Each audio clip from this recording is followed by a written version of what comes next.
കൊല്ലം Kannanallur പോലീസിനെതിരായ CPM LC സെക്രട്ടറിയുടെ മർദ്ദന പരാതി പാർട്ടിയെയും സർക്കാരിനെയും പ്രതിരോധത്തിലാക്കിയെന്ന CPM വിലയിരുത്തൽ. പരസ്യ പ്രതികരണം വേണ്ടെന്ന് LC സെക്രട്ടറി സജീവിന് നിർദ്ദേശവും നൽകിയിട്ടുണ്ട്. അതേസമയം ചാത്തന്നൂർ ACPക്ക് സജീവ് നൽകിയ പരാതിയിൽ അന്വേഷണം ആരംഭിച്ചു. പോലീസ് സ്റ്റേഷനിലെ CCTV ദൃശ്യങ്ങളടക്കം പരിശോധിച്ചായിരിക്കും അന്വേഷണം നടക്കുക. കൂടുതൽ വിവരങ്ങളുമായി മനോജ് ചേർന്നുണ്ട്. മനോജ്, എന്താണ് നിലവിലെ സാഹചര്യം? വിഷ്ണു, തിരുവോണത്തലേന്നാണ് ഇത്തരത്തിൽ ലോക്കൽ സെക്രട്ടറിക്ക് മർദ്ദനമേറ്റതായി ഒരു പരാതി ഉണ്ടാകുന്നത്. ഈ സെപ്റ്റംബർ 4-ാം തീയതി കണ്ണനല്ലൂർ പോലീസ് സ്റ്റേഷനിൽ വെച്ച് CI ഈ നെടുമ്പന നോർത്ത് ലോക്കൽ സെക്രട്ടറി ആയിട്ടുള്ള സജീവിനെ മർദ്ദിച്ചെന്നാണ് പരാതി. ഈ പരാതിയുമായി ബന്ധപ്പെട്ട് പാർട്ടി നേതൃത്വത്തെയും അതോടൊപ്പം തന്നെ ചാത്തന്നൂർ ACPക്കും ഇദ്ദേഹം പരാതി നൽകിയിരുന്നു ഈ CIക്കെതിരെ.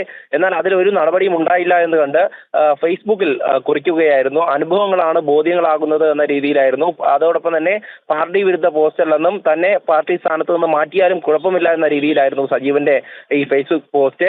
അതിന് പിന്നാലെയാണ് പരസ്യ പ്രതികരണത്തിന് അദ്ദേഹം തയ്യാറായത്. എന്നാൽ പാർട്ടി നിർദ്ദേശം അനുസരിച്ച് പരസ്യമായി പ്രതികരിക്കേണ്ടതില്ലെന്നും അതോടൊപ്പം തന്നെ ഈ പരാതി പാർട്ടിയെയും സർക്കാരിനെയും പ്രതിരോധത്തിലാക്കുന്നതാണെന്നുമാണ് CPMന്റെ വിലയിരുത്തൽ.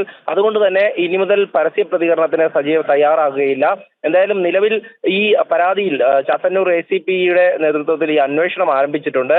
ഈ പോലീസ് സ്റ്റേഷനിലെ CCTV ദൃശ്യങ്ങളടക്കം പരിശോധിക്കുമെന്നാണ് മനസ്സിലാകുന്നത്. എന്തായാലും ഈ CIക്കെതിരെ നടപടി വേണമെന്നുള്ളതാണ് സജീവിന്റെ ആവശ്യം. ഒരു കുടുംബ പ്രശ്നവുമായി ബന്ധപ്പെട്ട് മധ്യസ്ഥ ചർച്ചയ്ക്ക് പോയതായിരുന്നു. തുടർന്നുണ്ടായ സംഭവമാണ് ഈ മർദ്ദനമെന്നാണ് സജീവ് പറയുന്നത്.